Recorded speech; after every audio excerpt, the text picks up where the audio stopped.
Good evening, dear sisters and brothers. Welcome to the evening session of Being Heartful Every Day with Swadhyaya. As we have begun our journey reflecting on the new weekly theme, which is heartfulness, heartful communication, today we turn our attention to a subtle but essential aspect, the state of being from which communication arises.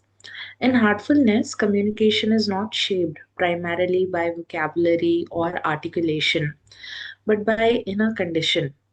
What we say, how we listen, and even what remains unspoken, and direct reflections of the heart's state at that moment. In yogic understanding, communication is a form of transmission. Even before words were formed, the heart conveys its condition. Calmness, agitation, sincerity, or hesitation are sensed immediately by others, often more clearly than the content of speech itself. When the heart is settled, communication carries a natural coherence. When the heart is disturbed, even carefully chosen words may lack alignment. For an Abhyasi, this invites a gentle inquiry. What is being transmitted through me right now? Not as self criticism, but as awareness. Meditation gradually refines this transmission. As inner stillness deepens, expression becomes economical, precise, and naturally considerate. Words align with the necessity rather than impulse. Babuji Maharaj reminds us that true effectiveness arises when we function in harmony with the inner current. And in such harmony, communication does not seek validation or reaction. It simply fulfill its purpose and subsides. Heartful communication begins with listening, not merely to respond but to understand. This listening includes awareness of the other person's state and attentiveness to the heart's own promptings. When listening is complete, speech often becomes minimal. Many misunderstandings dissolve at the stage itself. In heartfulness, such listening is cultivated through inner silence. Cleaning removes the impressions that interrupt attentiveness, while meditation develops receptivity. Over time, we find ourselves less compelled to interrupt, explain excessively, or justify. Communication becomes spacious, allowing the other to feel received. For an Abhyasi, communication is inseparable from the inner practice. Each interaction becomes an opportunity to express balance, humanity, and clarity. When communication arises from inner alignment, it preserves one's own peace while supporting harmony around us. Therefore, heartful communication also prevents accumulation. Words spoken from agitation or ego often leave impressions behind both within and around us. When speech arises from the heart, it concludes cleanly. There's nothing to carry forward, no residue of regret, resentment, or mental replay. In this way, communication becomes an aid to spiritual refinement rather than a source of disturbance. Dear sisters and brothers, as we move forward, just a gentle request to extend the invitation of the master classes and the BHED sessions with your family and with your friends. You'll find the additional reading material on this theme available on the Heartfulness app, both the reading material as well as videos of Revered Daji, and you can access them under the Sunday tab dated 4 January. We will now move ahead and do the inspirational reading, and we continue our reading from the Heartfulness Way book 2. Yesterday we had started reading from page number 74, and today we resume the reading from page number 75. As the text is not going to be displayed, please you can keep your copy with you and you can read along.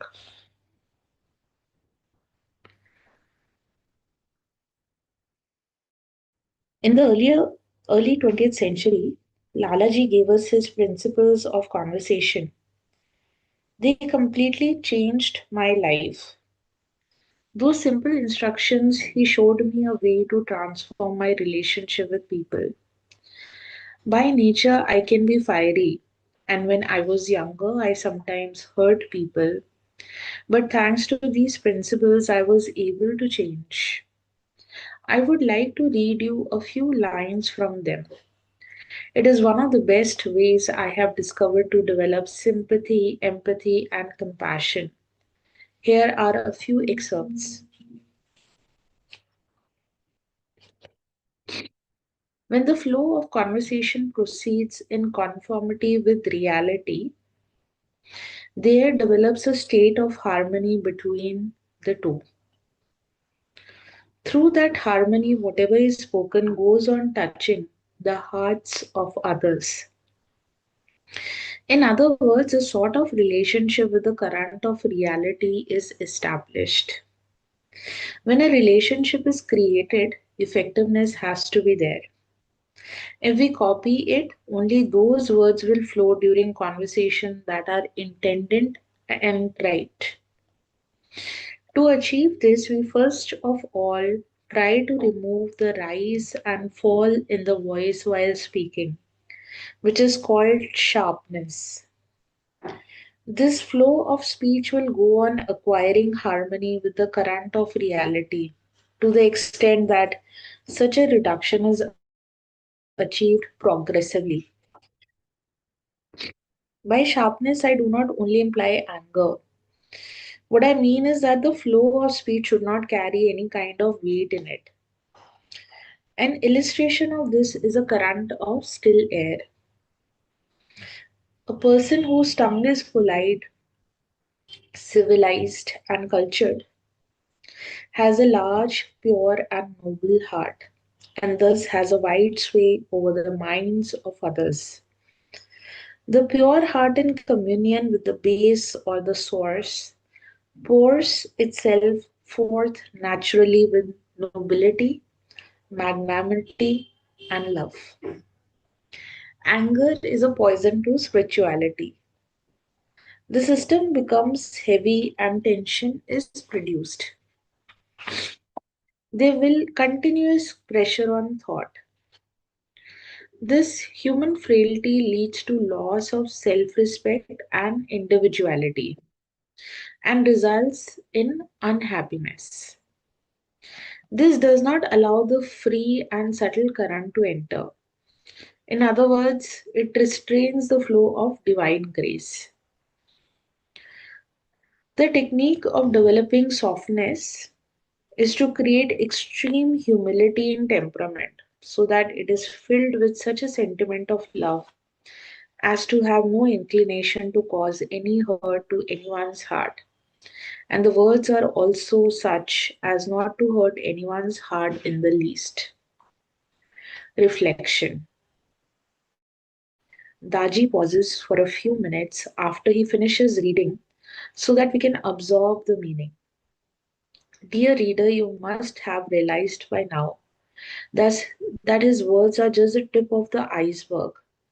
His intention, the inner experience he creates, the vibration, the feeling, and the connection we feel are all part of the teaching. The meaning percolates deep within. He is always transmitting to us the appropriate inner condition so that we understand the topic at the deepest level possible.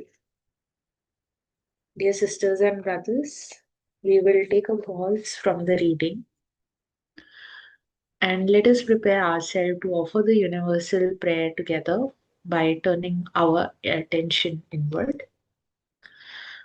All brothers and sisters are being filled with love and devotion, and real faith is growing stronger in them. सभी भाई बहन प्रेम और भक्ति से भर रहे हैं और उनमें सच्ची श्रद्धा दृढ़ होती जा रही है.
May this universal prayer awakens love in the hearts of all across the world. Dear sisters and brothers, as you prepare for the rest tonight, take a few moments to offer the bedtime prayer and the reflections of the day. Dear sisters and brothers, thank you for joining this evening session. And as we continue with this theme, may our communication grow quieter, clearer, and more heart centered, reflecting the inner work we undertake each day. And we look forward to your presence for the morning session tomorrow at 6 a.m. Until then, wishing you all a very good night. Thank you.